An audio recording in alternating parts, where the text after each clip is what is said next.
உள்துறை செயலர் தீரஜ்குமாரை மாற்றம் செய்தது தேர்தல் ஆணையம். புதிய உள்துறை செயலராக மணிவாசன் நியமனம்.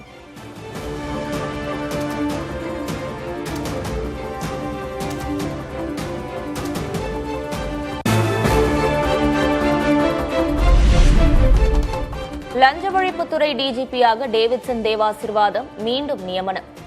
அண்மையில் நியமிக்கப்பட்ட சந்தீப் மிட்டல் ஆயுதப்படையை மட்டுமே கவனிப்பார் என தேர்தல் ஆணையம் அறிவிப்பு.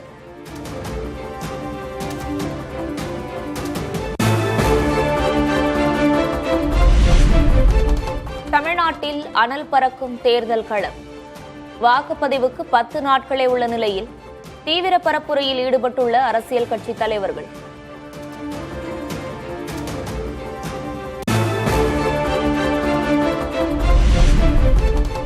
பிரதமர் மோடிக்கு கீழடி ஆய்வறிக்கையை வெளியிட எது தடுக்கிறது? திருப்பத்தூர் பரப்புரையின் போது முதல்வர் மு.க. ஸ்டாலின் கேள்வி.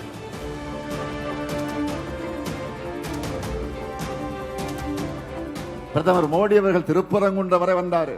ஆனால் கீழடியும் பக்கத்திலே தான் இருக்கு. அங்க வராம எது இவங்களை தடுக்குது? கீழடி ஆய்வறிக்கை ஏன் வெளியிடாம இருக்கீங்க?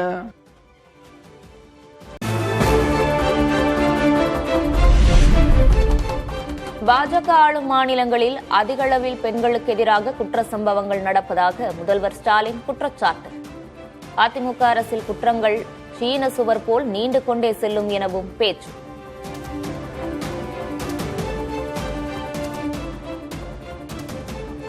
நாளும் ஒவ்வொரு மாநிலத்திலையும் குற்றவாளிகளை கொண்டாடுகிறார்கள். பாதிக்கப்பட்டவர்களை கொடுமைப்படுத்தக்கூடிய பாஜக காரங்க தமிழ்நாட்டில் பெண்கள் பாதுகாப்பு பற்றி பேசலாமா? அரசே குற்றவாளி கூண்டில் இருக்கும் மோசமான நிலை தான் பாஜக மாநிலங்கள் நடந்துகிட்டு இருக்கு.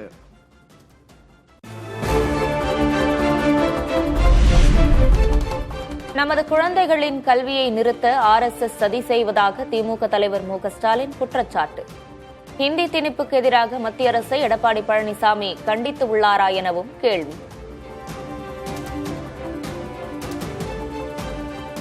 மும்மொழி திட்டத்தை செயல்படுத்துங்க, 2000 கோடியே தரம்னு பிரதான் சொன்னார். இதுவே அடிமை சமையா இருந்திருந்தா எதிர்ப்பு குரல் கொடுத்திருப்பாரா? இதெல்லாம் RSS அமைப்போட நீண்டகால செயல் திட்டங்களுடைய ஒரு பகுதி. எதுக்காக இதையெல்லாம் செய்யறாங்க என்றால் நம்ம குழந்தைகள் கல்வி நிலையங்களை விட்டு வெளியேறணும்.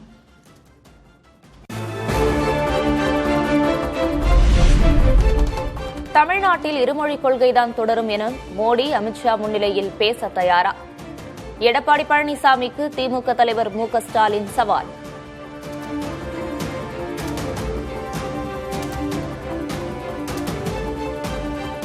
இந்தி திணிப்புக்கு ஆதரவா மும்மொழி கொள்கையை செயல்படுத்துவோம்னு பேசிக்கிட்டு இருக்கிறாங்க. இதை எதிர்த்து அடிமைசாமி ஏதாவது குரல் கொடுத்திருக்கிறாரா?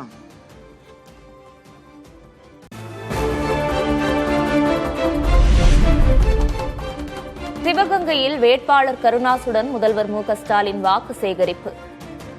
முதல்வருடன் பெண்கள் செல்ஃபி எடுத்து மகிழ்ந்தனர்.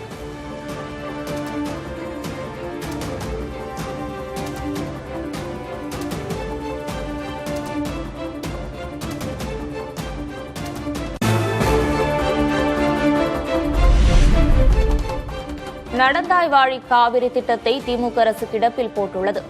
திருவாரூரில் அதிமுக பொதுச் செயலர் எடப்பாடி பழனிசாமி குற்றச்சாட்டு. எடப்பாடி பழனிசாமி பிரதமர் கோரிக்கை வச்சு நிறைவேற்றப்பட்டு விட்டது. அதனால அரசியல் காழ்ப்புணர்ச்சிக்கான கிடப்புல போட்டாங்க. 11,600 கோடி மத்திய அரசு கொடுக்கப்பட்ட நிதியை பயன்படுத்தாத அரசாங்கம், உங்களுக்கு உதவாத அரசாங்கம் தேவையா?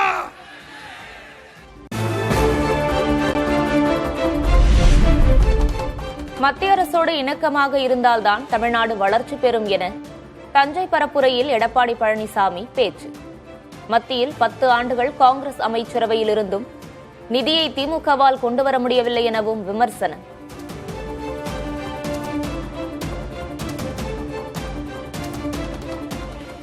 இப்பொழுது இணக்கமான சூழ்நிலை இல்ல. எப்பொழுது பார்த்தாலும் வேண்டுமென்ற திட்டமிட்டு பாரதிய ஜனதா கட்சி விமர்சனம் செய்து கொண்டிருந்தா எப்படி தமிழ்நாட்டுக்கு திட்டம் கிடைக்கும், நிதி கிடைக்கும்? ஆளுகின்ற போதே திராவிட முன்னேற்ற கழகம் மத்தியில் ஆட்சி அதிகாரம் இருக்கும் போதே நிதி பெற முடியல.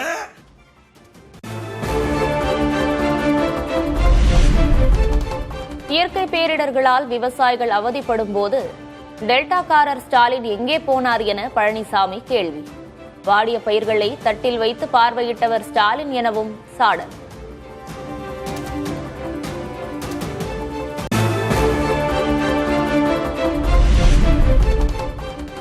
காவிரி நீரை தராத கர்நாடகா நீர்வளத்துறை அமைச்சரை அழைத்து வந்து தேர்தல் பரப்புரை செய்கிறார் ஸ்டாலின். மேகதாது விவகாரத்தையும் சுட்டிக்காட்டி திமுக அரசு மீது எடப்பாடி பழனிசாமி விமர்சனம்.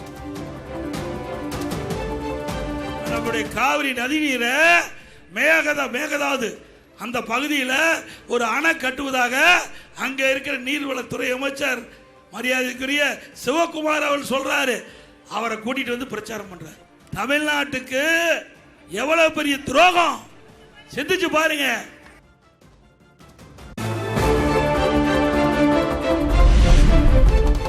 தஞ்சாவூரில் பரப்புரைக்கு ஒரே வாகனத்தில் வந்த எடப்பாடி பழனிசாமி மற்றும் டிடிவி தினகரன் திமுகவை ஆட்சியிலிருந்து விரட்ட கருத்து வேறுபாடுகளை மறந்து வந்துள்ளதாக தினகரன் பேச்சு. எங்கு எங்களுக்குள்ளர எந்தவித கருத்து வேறுபாடையும் மறந்துவிட்டு திமுக என்கிற தீய சக்தியை ஆட்சியில் இருந்து அகற்ற வேண்டும்.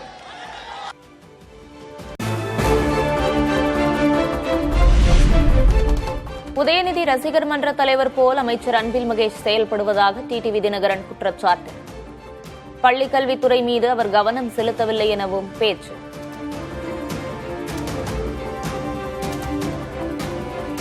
பள்ளிக்கல்வித்துறை அமைச்சரை விட உதயநிதி ரசிகர் மன்ற தலைவராக செயல்படுவதில் தான்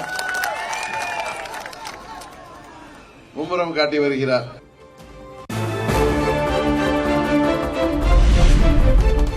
தவிக தலைவர் விஜய் போட்டியிடும் திருச்சி கிழக்கு தொகுதியில் துணை முதல்வர் உதயநிதி பரப்புரை. 2 தொகுதிகளில் விஜய் போட்டியிடுவது தொடர்பாக மறைமுக விமர்சனம்.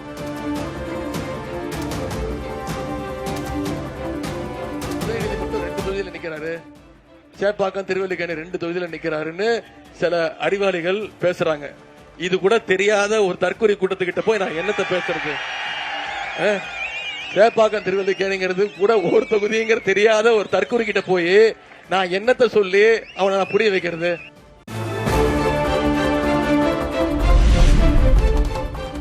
சட்டமன்ற தேர்தல் தமிழ்நாட்டிற்கும் டெல்லிக்கும் இடையேயானது என கனிமொழி எம்பி சாடல். மக்கள் சரியான பாடம் புகட்ட வேண்டும் எனவும் பேச்சு.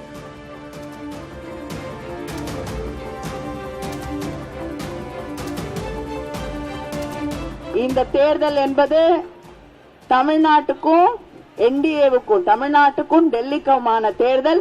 இந்த தேர்தலிலே அவர்களுக்கு சரியான ஒரு பாடத்தை நாம் புகட்ட வேண்டும்.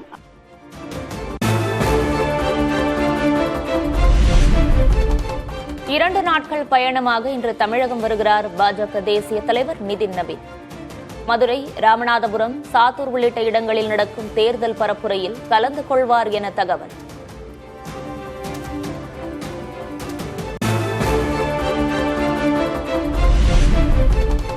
சட்டமன்ற தேர்தலில் அதிமுக வெற்றி பெற்றால் 6 மாதங்கள் கூட பழனிசாமி முதல்வராக இருக்க மாட்டார். ஆட்சியை பாஜக கலைத்துவிட்டு புது ஆட்டத்தை தொடங்குவார்கள் என திருமாவளவன் விமர்சனம். தப்பி தவறி அதிமுக ஆட்சிக்கு வந்தால் 6 மாசம் கூட எடப்பாடியால முதலமைச்சராக உட்கார்ந்திருக்க முடியாது. அதிமுக கையில நீங்க தப்பி தவறி ஆட்சியை கொடுத்தால் 6 மாதத்தில் தமிழ்நாட்டில் பிஜேபி ஆட்சி வந்துடும்.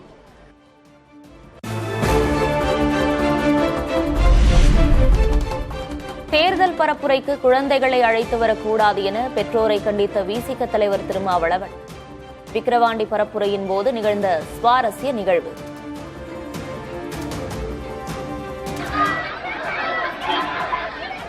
இந்த மாதிரி பச்சை குழந்தை வெயிலுக்கு தூக்கிட்டு வராது. கொஞ்சம் கூட கும்பல் எல்லாம் கீழே என்ன சாத்தூரில் போட்டியிடும் நயினார் நாகேந்திரனுக்கு ஆதரவாக அண்ணாமலை வாக்கு சேகரிப்பு. தமிழகத்தில் தற்போது நடப்பது வளர்ச்சி அல்ல, வீக்கம் என விமர்சனம்.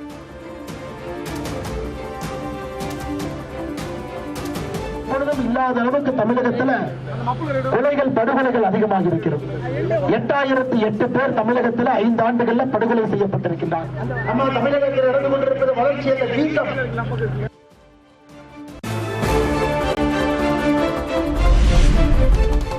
விஜய் சைக்கிள் ஓட்டியது கேலி கூத்து என நயினார் நாகேந்திரன் விமர்சனம். எல்லோரும் எம்ஜிஆர் ஆகிவிட முடியாது என்றும் கருத்து.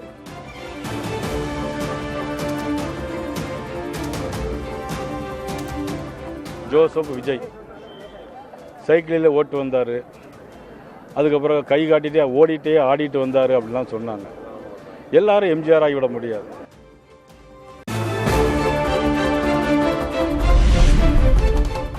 சங்கரன் கோவில் பரப்புரையின் போது சீமானை பாட்டு பாட சொன்ன தொண்டர்கள். வெறும் காற்றுதான் வருகிறது என்ற தேவர் மகன் திரைப்பட வசனத்தை கூறிய சீமான்.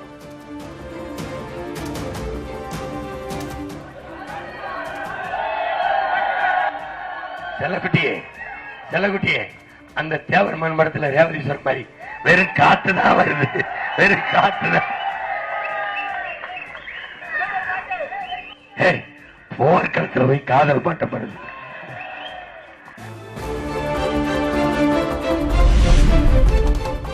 கன்னியாகுமரியில் இன்று விஜய் பங்கேற்கவிருந்த பொதுக்கூட்டத்தை ரத்து செய்த தவிக தலைமை.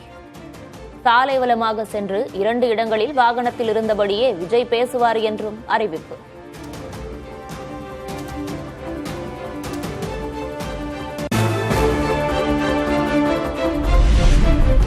தமிழக வெற்றிக் கழக தலைவர் விஜயின் கும்மிடிப்பூண்டி பரப்புரையும் ரத்து. ஏப்ரல் 13ஆம் தேதிக்கு பதில் 19ஆம் தேதி பரப்புரை நடைபெறும் என தகவல்.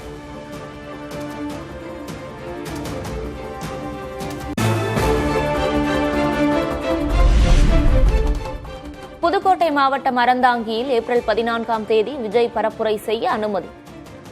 15 நிபந்தனைகளுடன் அனுமதி வழங்கினார் தேர்தல் நடத்தும் அலுவலர்.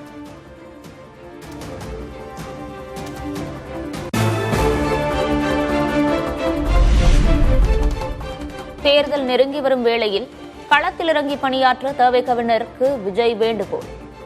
வீட்டுக்கு வீடு சென்று தற்போது நடக்கவிருப்பது ஒரு தலைமுறைக்கான தேர்தல் என விளக்கவும் அறிவுரை.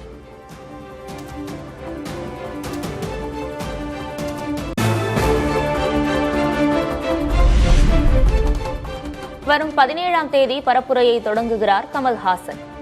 பெரம்பூர், திருச்சி கிழக்கு தொகுதிகளில் விஜய்க்கு எதிராக பரப்புரை மேற்கொள்கிறார்.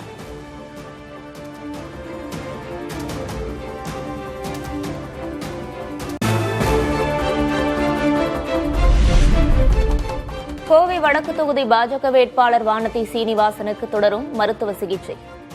மேலும் 3 முதல் 4 நாட்களுக்கு ஓய்வில் இருக்க மருத்துவர்கள் அறிவுறுத்தல்.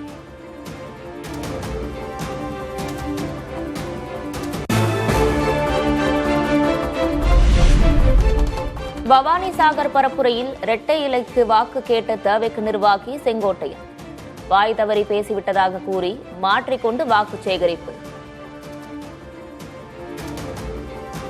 தலைவர் தளபதி அவர்களை இரட்டை இலை சின்னத்தை அங்கே தலைவர் தளபதி அவர்களை இரட்டை இலை சின்னத்தை அங்கே இரட்டை இலை சின்னத்தை நான் கேட்டுக்கிட்டு பழகிட்டேன்.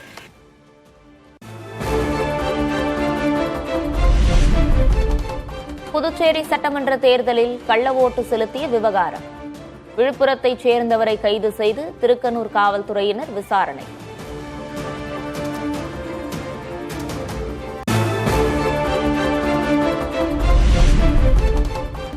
ஜனநாயகன் திரைப்படம் இணையத்தில் கசிந்தது தொடர்பான விசாரணையை தொடங்கியது சைபர் கிரைம் காவல்துறை. தயாரிப்பாளரின் புகாரை தொடர்ந்து நடவடிக்கை.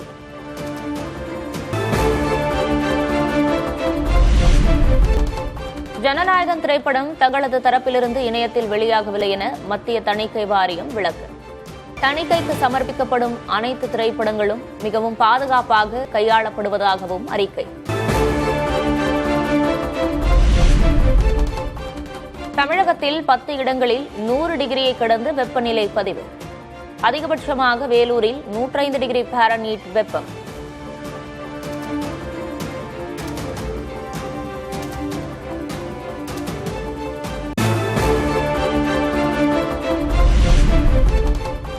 தமிழ்நாட்டில் அதிகபட்ச வெப்பநிலை 2 முதல் 3 டிகிரி செல்சியஸ் வரை உயரக்கூடும். புதுச்சேரி, காரைக்காலிலும் வறண்ட வானிலை நிலவும் என அறிவிப்பு.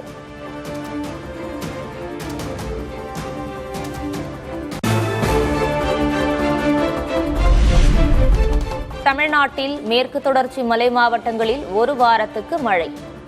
வானிலை ஆய்வு மையம் கணிப்பு.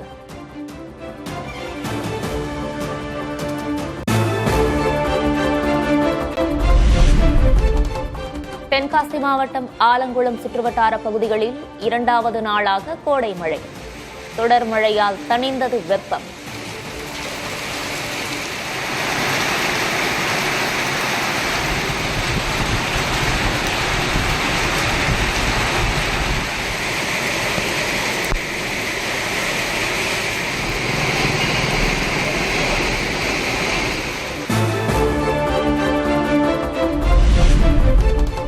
மேற்கு வங்கத்தில் பாஜக ஆட்சிக்கு வந்தால் சட்டவிரோத குடியேறிகள் வெளியேற்றப்படுவார்கள் என பிரதமர் மோடி உறுதி.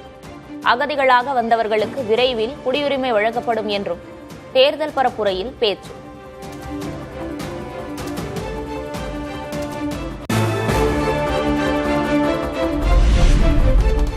மகளிர் இடஒதுக்கீடு சட்டத்தை வைத்து நரேந்திர மோடி அரசு அரசியல் செய்வதாக காங்கிரஸ் தலைவர் மல்லிகார்ஜுன கார்கே குற்றச்சாட்டு. அரசியல் லாப நோக்கிற்காகவே மகளிர் இடஒதுக்கீட்டை துரிதப்படுத்துவதாக விமர்சனம்.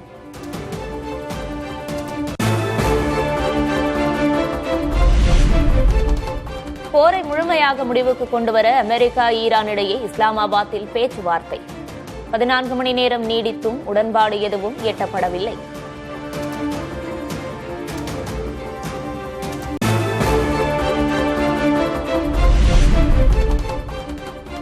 நிரந்தரமாக முடிவுக்கு வருமா அமெரிக்கா, ஈரான் போர்?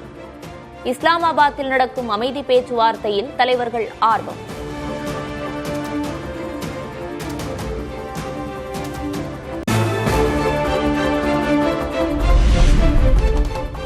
ஈரானில் கொல்லப்பட்ட பள்ளி குழந்தைகளின் இரத்தக்கரை படிந்த பைகள், காலணிகள், புகைப்படங்களுடன் இஸ்லாமாபாத் வந்த விமானம். பாதிக்கப்பட்டவர்களுக்கு நீதி கோரும் வகையில் ஈரானிய குழுவினரின் வித்தியாசமான முயற்சி.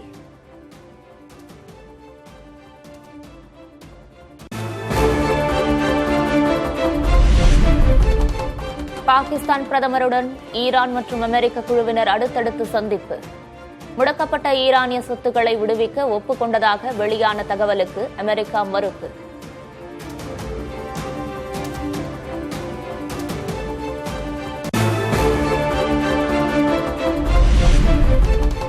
அமெரிக்க துணை அதிபர், ஈரானிய உயர் தலைவர்கள் வருகையொட்டி இஸ்லாமாபாத்தில் உச்சக்கட்ட பாதுகாப்பு.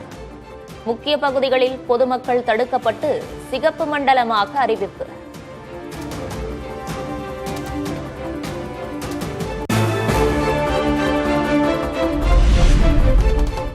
ஹோர்முஸ் நீரிணையில் ஈரான் நிறுவிய கன்னி வெடிகளை அமெரிக்க கடற்படை அகற்றி வருவதாக ட்ரம்ப் பதிவு. தடையற்ற கப்பல் போக்குவரத்தை உறுதி செய்வதே நோக்கம் எனவும் கருத்து.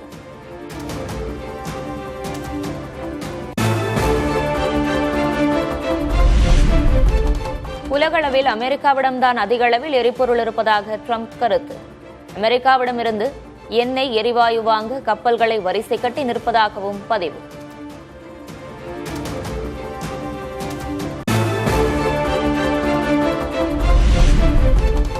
லெபனானில் இஸ்ரேலிய படைகளால் கொல்லப்பட்ட ராணுவ வீரர்கள் உடல் ஊர்வலமாக கொண்டு செல்லப்பட்டு அடக்கம். இறுதிச் சடங்கு நிகழ்வில் திரளானோர் கலந்து கொண்டு கண்ணீர் மல்க அஞ்சலி.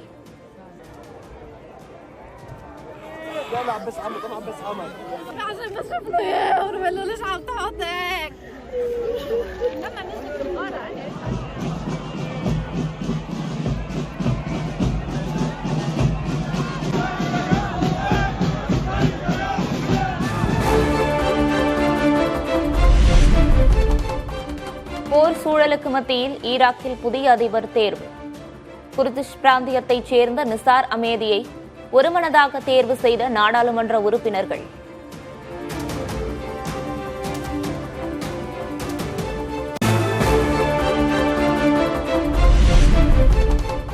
அமெரிக்கா தாக்கும் என்ற அச்சம் எதிரொலியாக தீவிர போர் பயிற்சியில் ஈடுபட்டிருக்கும் கியூபா ராணுவ வீரர்கள். பொதுமக்களுக்கும் போர் பயிற்சி.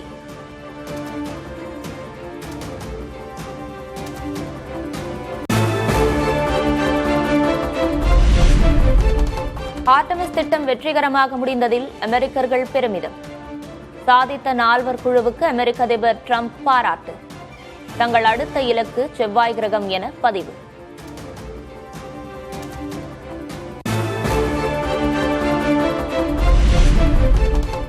ஃபால்கன் 9 ராக்கெட் மூலம் விண்வெளிக்கு செலுத்தப்பட்ட 25 ஸ்டார்லிங்க் செயற்கைக்கோள்கள். உலகெங்கும் செயற்கைக்கோள் சேவைகளை விரிவுபடுத்தும் எலான் மஸ்கின் ஸ்பேஸ் எக்ஸ் நிறுவனம். 2, 1. Ignition and liftoff. Go SpaceX, go Starlink.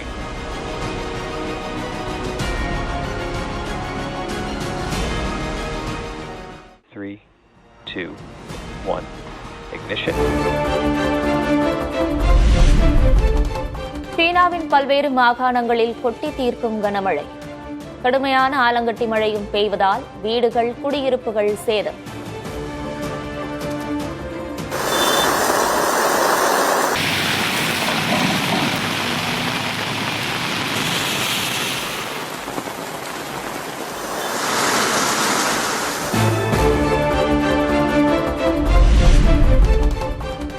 வடகொரியா கண்காட்சியில் இடம்பெற்ற பீரங்கி, ஏவுகணைகள் போல் வடிவமைக்கப்பட்ட கேக்குகள் மற்றும் சாக்லேட்டுகள்.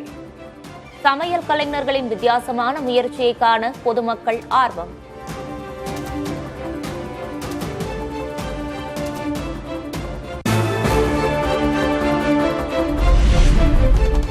ஈஸ்டர் பண்டிகையொட்டி ஜெருசலேமில் உள்ள கல்லறை தேவாலயத்தில் ஆர்த்தடாக்ஸ் கிறிஸ்தவர்கள் பிரார்த்தனை. இயேசு கிறிஸ்து உயிர்த்தெழுந்ததை நினைவு கூறும் வகையில் மெழுகுவர்த்தி ஏந்தி வழிபாடு.